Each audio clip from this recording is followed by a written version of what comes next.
నమస్కారం ప్రేక్షకులందరికీ జయనామ సంవత్సర ఉగాది శుభాకాంక్షలు. పంచాంగ శ్రవణాన్ని వినిపించడానికి ఈరోజు మనతో ఉన్నారు ప్రపంచ ప్రఖ్యాత జ్యోతిష్యులు శ్రీకాళహస్తి దేవస్థాన ఆస్థాన సిద్ధాంతి శ్రీ ములుగు రామలింగేశ్వర వరప్రసాద సిద్ధాంతి గారు. మరి వారితో మాట్లాడి వారు చేసే పంచాంగ పఠనాన్ని తిలకిద్దాం. నమస్కారం అండి. నమస్కారం. ముందుగా మీకు జయనామ సంవత్సర ఉగాది శుభాకాంక్షలు. అందరికీ జయనామ సంవత్సర ఉగాది శుభాకాంక్షలు. ఆ మహాగణపతి ఆ పార్వతీ పరమేశ్వరులు సర్వదా అందరినీ కాపాడాలని మనస్ఫూర్తిగా కోరుకుంటున్నాను. తెలుగువారి అచ్చమైన నూతన సంవత్సరాది ఉగాది. ఉగా అంటే నక్షత్రం, ఆది అంటే ప్రారంభం. అందుకే నక్షత్ర గమన ప్రారంభాన్ని ఉగాదిగా వ్యవహరిస్తారు. ప్రభవ విభవాది 60 సంవత్సరాలలో 28వది జయనామ సంవత్సరం. అంటే విజయనామ సంవత్సరానికి వీడ్కోలు పలుకుతూ మనం జయనామ సంవత్సరంలో అడుగుపెట్టాం. 355 రోజుల కాల వ్యవధి ఉన్న జయనామ సంవత్సరం ప్రతి ఒక్కరికి సకల శుభాలను, అష్టైశ్వర్యాలను, అన్ని రంగాల్లో జయాలను కలుగజేయాలని పరమాత్ముణ్ణి ప్రార్థిస్తూ ప్రేక్షక మహాశయులకు జయనామ సంవత్సర ఉగాది శుభాకాంక్షలు.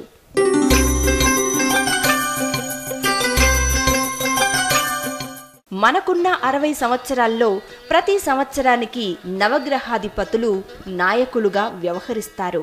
గ్రహ సంచార స్థితిని అనుసరించి రాజు, మంత్రి ఇత్యాది స్థానాలు మారుతూ ఉంటాయి. అన్నదాతలకు, ప్రజలకు మిశ్రమ ఫలితాలు కలుగజేసే జయనామ సంవత్సర నవనాయకుల ఫలితాలను పరిశీలిద్దాం.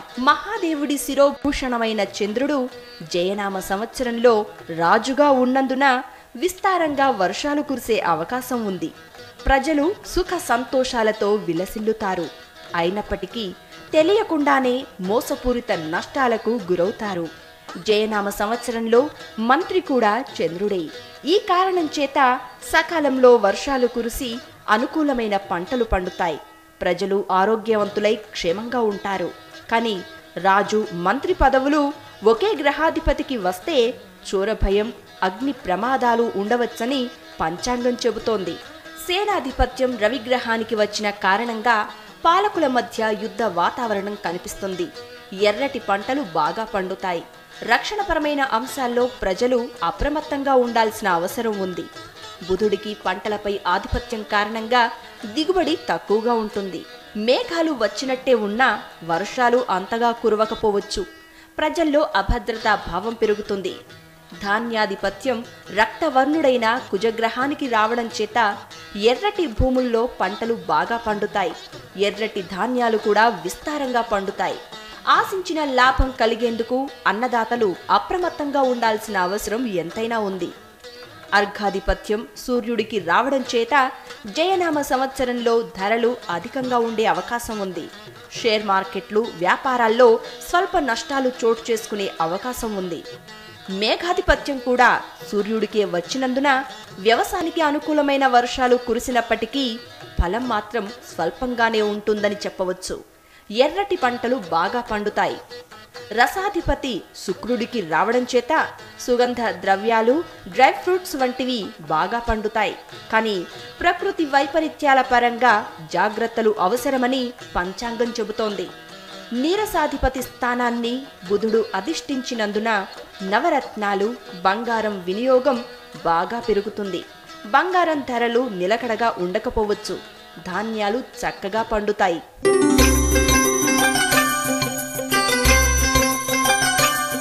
ఈ సంవత్సరం ఎన్ని గ్రహణాలు రాబోతున్నాయి, మన దేశానికి ఎన్ని గ్రహణాలు కనిపిస్తాయి అంటారు? గ్రహణాలు మొత్తం 5 ఉన్నాయమ్మా. ప్రపంచం మొత్తానికి సూర్యచంద్రులు ఇద్దరే గనక, అంటే అమెరికా ఒక సూర్యుడు, మనకో సూర్యుడు లేడు కనుక ఎక్కడ గ్రహణం పట్టినా ఆ ప్రభావం అనేది అందరి మీద ఉంటుంది. అంచేత గ్రహణం పట్టినప్పుడు సర్పసూక్త సహిత మహాన్యాసపూర్వక ఏకాదశ రుద్రాభిషేకాన్ని శివాలయంలో జరిపించడం అనేది చెప్పదగినటువంటి సూచన. 15/4/2014 మంగళవారం పాక్షిక చంద్రగ్రహణం, 29/4/2014 సంపూర్ణ సూర్యగ్రహణం, 8/10/2014 బుధవారం నాడు ప్రచ్ఛన్న చంద్రగ్రహణం, 23/10/2014 నాడు పాక్షిక సూర్యగ్రహణం, 20/3/2015 పాక్షిక సూర్యగ్రహణం. జయనామ సంవత్సరంలో మొత్తంగా చూస్తే 2 చంద్రగ్రహణాలు, 3 సూర్యగ్రహణాలు ఉన్నాయి. వాటి వివరాలు పరిశీలిస్తే ఏప్రిల్ 15న చైత్ర పూర్ణిమ నాడు సంపూర్ణ చంద్రగ్రహణం ఉన్నప్పటికీ అది మన దేశంలో కనిపించదు.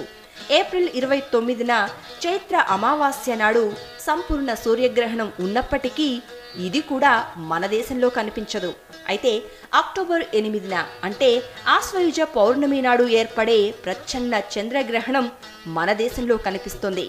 ఇక అక్టోబర్ 23న ఆశ్వయుజ అమావాస్య నాడు పాక్షిక సూర్యగ్రహణం ఏర్పడినప్పటికీ ఇది కూడా మన దేశంలో కనిపించదు. 2015 మార్చి 20న పాల్గొన అమావాస్య నాడు ఏర్పడే సంపూర్ణ సూర్యగ్రహణం కూడా మన దేశంలో కనిపించదు. ఈ 5 గ్రహణాల్లోనూ అక్టోబర్ 8న ఆశ్వయుజ పౌర్ణమి నాడు కనిపించే ప్రచ్ఛన్న చంద్రగ్రహణాన్ని మాత్రమే మనం గ్రహణంగా పరిగణించాల్సి ఉంటుంది. మన కాలమాన ప్రకారం ఆ రోజున మధ్యాహ్నం 2:42 చంద్రగ్రహణం ప్రారంభమై సాయంత్రం 6:05 ముగుస్తుంది.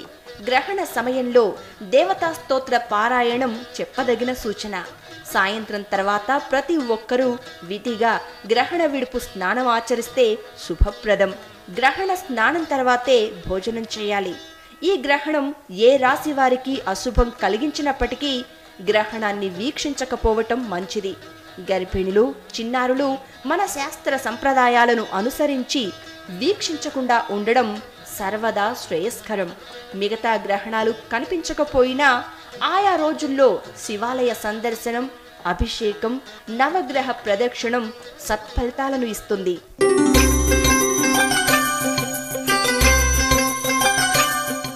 గురుగారు, గ్రహణాల గురించి మాట్లాడుకున్నాం కదా, మరి ఈ సంవత్సరం ఈ జైనామ సంవత్సరంలో పుష్కరాలు ఏ నదికి వస్తున్నాయండి? యమునా నది పుష్కరాలు 19/6/2014 నుంచి 30/6/2014 వరకు యమునా నది పుష్కరాలు జరుగుతాయి. శ్రీ జయనామ సంవత్సరంలో జ్యేష్ఠ మాసం బహుళ సప్తమి తిథి గురువారం రోజున అంటే జూన్ 19న ఉదయం 8:47 పుష్కర రాజైన గురుడు కర్కాటక రాశిలోకి ప్రవేశించడంతో సర్వతీర్థ సహిత యమునా నదికి పుష్కరాలు ప్రారంభమవుతాయి. 12 రోజుల పాటు కొనసాగి జూన్ 30న ముగుస్తాయి. వీలున్నవారు, శక్తి ఉన్నవారు అలహాబాద్, ప్రయాగ, త్రివేణి సంగమం, మధుర, బృందావనం క్షేత్రాలకు వెళ్లి పుణ్య స్నానాలు ఆచరించవచ్చు. లేని పక్షంలో మీరు నిత్య స్నానమాచరించే నీటినే యమునా జలంగా సంకల్పించుకుని పుష్కర స్నానం ఆచరించవచ్చు. శ్రీకృష్ణ పరమాత్ముడికి అత్యంత ప్రీతిపాత్రమైన యమునా నదికి ఈ ఏడాది పుష్కరాలు రావడం శుభప్రదం. ఈ 12 రోజుల్లో యమునా తీరాన జప తప స్నానాదులు మహాపుణ్యప్రదం.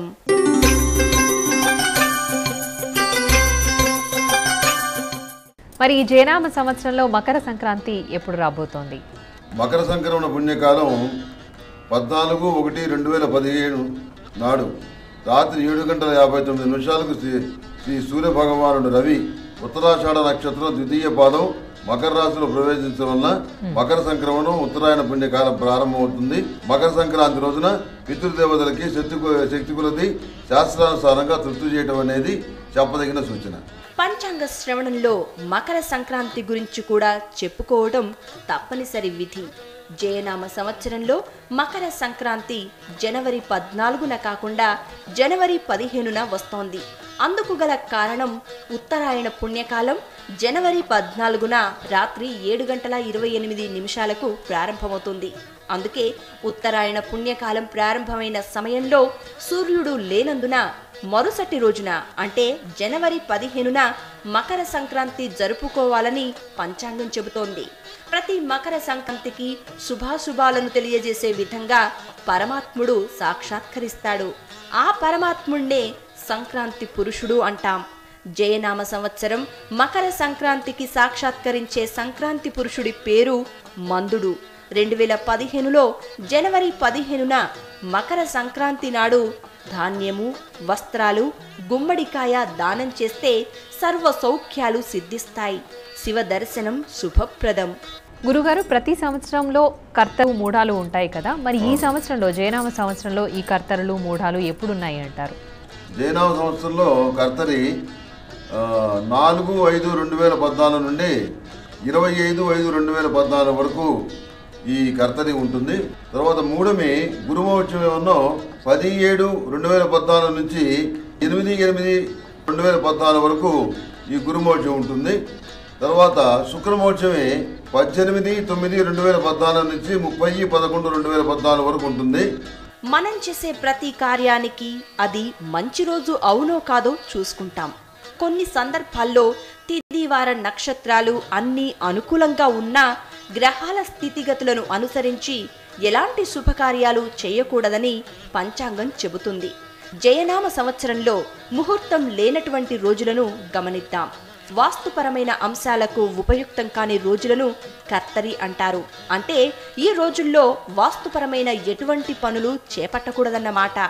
ఈ జయనామ సంవత్సరంలో కర్తరి రోజులు మే 4 వైశాఖ శుద్ధ పంచమి నుంచి మే 29 జ్యేష్ఠ శుద్ధ పాడ్యమి వరకు ఉంటాయి. అంటే ఈ రోజుల్లో భూమి పూజలు, గృహప్రవేశాలు, శంకుస్థాపనలు, వాస్తుపరమైన మార్పు చేర్పులు నిషిద్ధం. అదేవిధంగా గ్రహాల స్థితిగతులను అనుసరించి గురు, శుక్ర గ్రహాలు శక్తిహీనమైనప్పుడు వాటిని పంచాంగం మూఢాలుగా పేర్కొంటుంది. వాటిని గురుమౌఢ్యమి, శుక్రమౌఢ్యమి అంటారు. ఈ జయనామ సంవత్సరంలో గురుమౌఢ్యమి జూలై 10 ఆషాఢ శుద్ధ త్రయోదశి నుంచి ఆగస్టు 7 శ్రావణ శుద్ధ ఏకాదశి వరకు ఉంది. ఈ గురుమూఢమి సమయంలో వివాహాది సమస్త శుభకార్యాలకు ముహూర్తాలు ఉండవు. అదేవిధంగా సెప్టెంబర్ 25 ఆశ్వయుజ శుద్ధ పాడ్యమి నుంచి అక్టోబర్ 25 కార్తీక శుద్ధ తదియ వరకు శుక్రమౌఢ్యమి ఉంది. ఈ సమయంలో కూడా వివాహాది శుభకార్యాలకు ముహూర్తాలు ఉండవు. జయనామ సంవత్సర ఉగాది పంచాంగ శ్రవణం ప్రత్యేక కార్యక్రమంలో చిన్న విరామం తీసుకుందాం.